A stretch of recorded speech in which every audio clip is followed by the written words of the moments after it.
Assalamualaikum warahmatullahi wabarakatuh. Alhamdulillahirrahmanirrahim. Wabihi nasta'in wa ala umuri dunya waddin. Wassalatu wassalamu ala asyrafil anbiya'i wal mursalin sayyidina wa maulana Muhammadin sallallahu alaihi wasallam.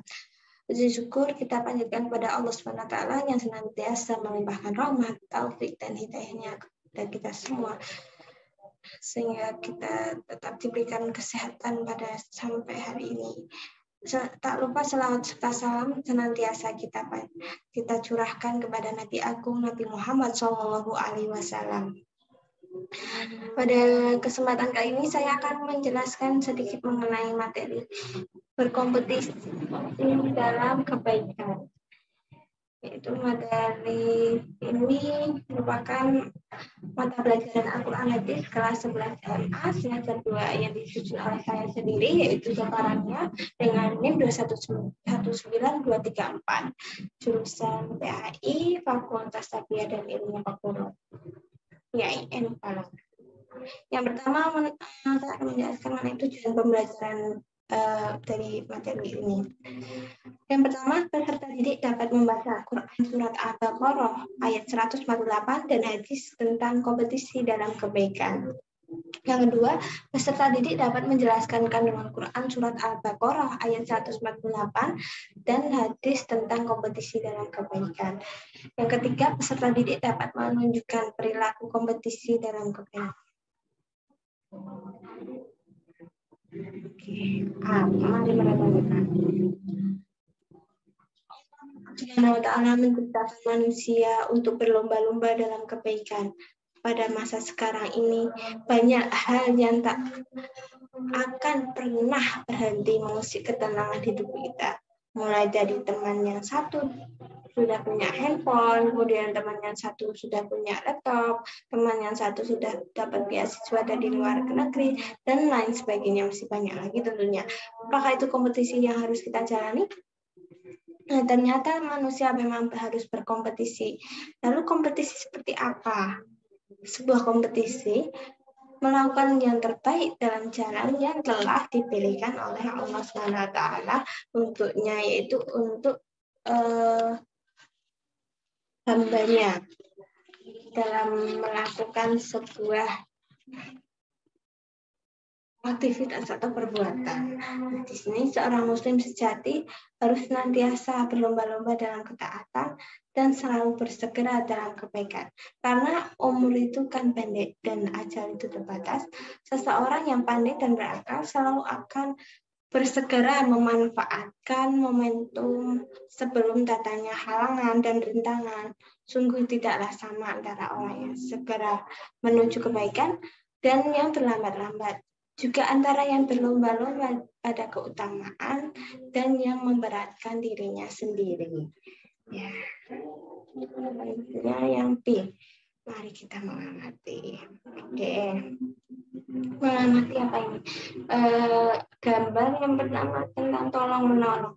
Seorang anak yang paling kecil itu akan memanjat sebuah tanah yang agak menjulang, ya. Itu kakaknya mencoba membantunya naik ke atas. Nah, itu salah satu perbuatan yang terpuji, yaitu membantu atau menolong orang yang kesusahan. Termasuk dalam kegiatannya berlomba-lomba dalam kebaikan. Nah, yang gambar kedua, ada gambar seorang ibu yang sedang menyiapkan makanan. Di belakangnya ada kayak gambar orang tukang ojek, ya. Itu kan mereka membutuhkan makan untuk istirahat di siang hari setelah Jumatan. Kita tahu bahwa hari Jumat adalah hari yang paling barokah, apalagi kita melakukan kebaikan bersedekah, maka akan berlipat ganda pahala yang kita terima nanti insya Allah. Nah, gambar ketiga yaitu tentang seorang anak kecil yang sedang memberikan sesuatu pada bapak-bapak, seorang pengemis, ya. Kita tahu bahwa memberi itu lebih baik daripada meminta, dan termasuk dalam terpuji kita memberikan sesuatu pada orang yang sedang membutuhkan, yang sangat kesusahan. Nah, itu termasuk berlomba-lomba dalam kebaikan. Dari 3 gambar tersebutlah beberapa gambar yang dapat kita contoh dan kita teladani. Selanjutnya yang B, kita memahami Al-Quran dan hadis. Nah, adapun Al-Quran dan hadis yang menerangkan mengenai berkompetisi dalam hal kebaikan. Salah satunya Al-Quran surat Al-Baqarah ayat 148 yang bunyinya A'udzubillahi minasyaitonirrajim Bismillahirrahmanirrahim.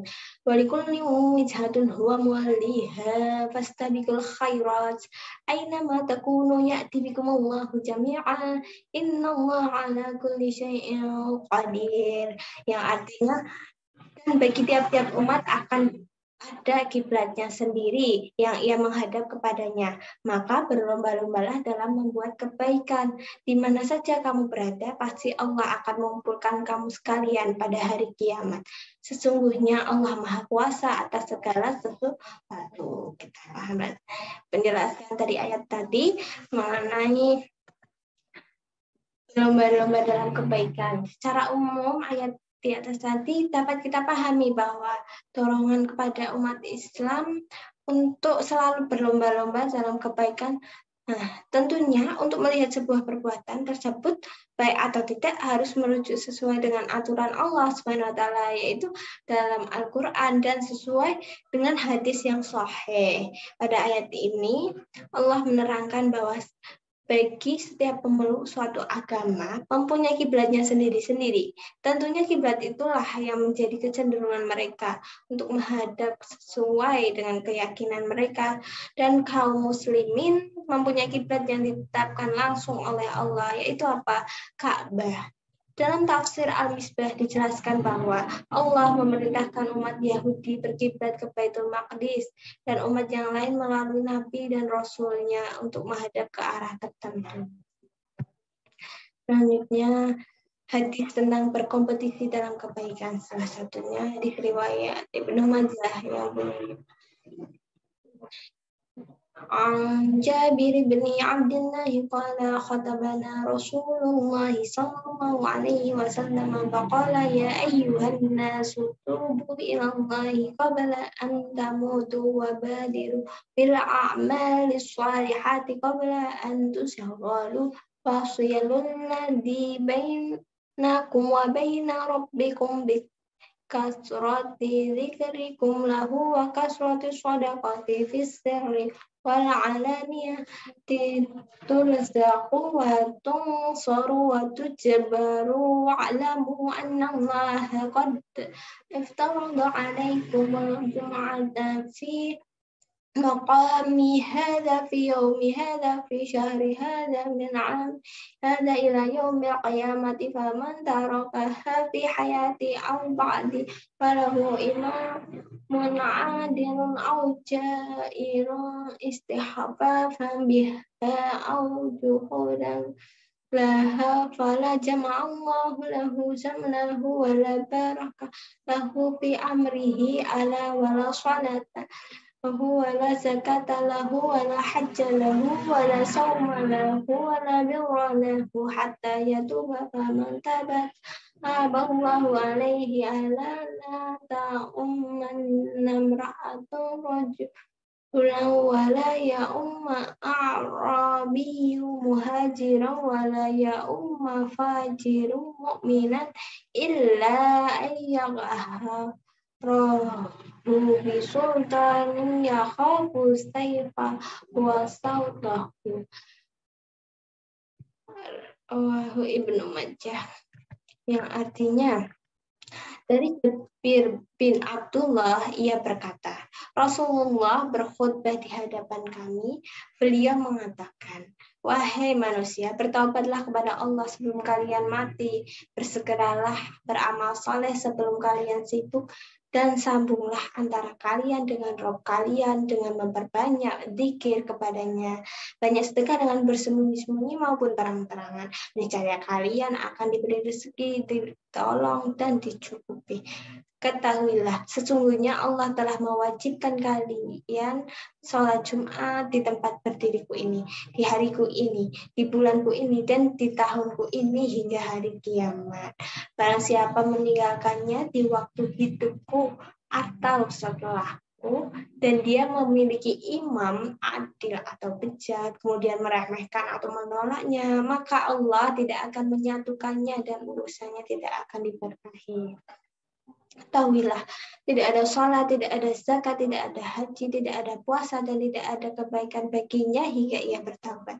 Maka barang siapa bertaubat, Allah akan menerima taubatnya. Ketahuilah, tidak boleh seorang perempuan mengimami laki-laki, orang badui mengimami seorang muhajir, dan tidak boleh seorang fajir mengimami orang mukmin, kecuali jika ia memaksanya dengan kekuasaannya ditakuti pedang dan cambuknya. Hadis riwayat Ibnu Majah. Kita tahu bahwa hadis ini merupakan salah satu hadis yang menerangkan mengenai berkompetisi dalam kebaikan. Nah, selanjutnya kita akan mengenai perilaku orang yang berkompetisi dalam kebaikan. Yang pertama, sikap dan perilaku yang dapat diterapkan sebagai penghayatan dari Al-Quran, surat Al-Baqarah ayat 148, yang isinya tentang orang yang berkompetisi dalam kebaikan, yaitu yang pertama, senantiasa kita giat bekerja serta berlomba dalam segala bentuk kebaikan, baik itu sholat, bersedekah, menuntut ilmu, dan amalan-amalan positif yang lainnya.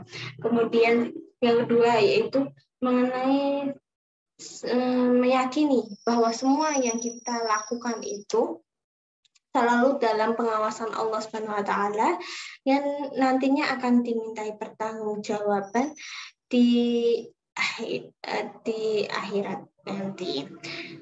Kemudian untuk sikap dan perilaku yang dapat diterapkan sebagai penghayatan dari hadis riwayat Ibnu Majah yang mengenai tentang berlomba-lomba dalam kebaikan, yaitu sebagai berikut. Yang pertama, senantiasa bersegera untuk bertaubat, kemudian meminta ampun pada Allah SWT setelah melakukan kesalahan.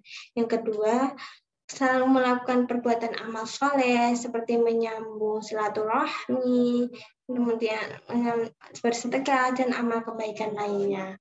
Nah, itu beberapa perilaku orang yang berkompetisi dalam kebaikan, salah satunya saling membantu dalam hal kebaikan. Baik, terima kasih. Itulah sedikit pemaparan saya mengenai berkompetisi dalam kebaikan. Semoga kita senantiasa dalam lindungan Allah dan selalu melakukan segala perintah Allah dan menjauhi larangannya. Saya pamit, kurang lebihnya saya mohon maaf. Wabillahi taufiq wal hidayah. Wassalamualaikum warahmatullahi wabarakatuh.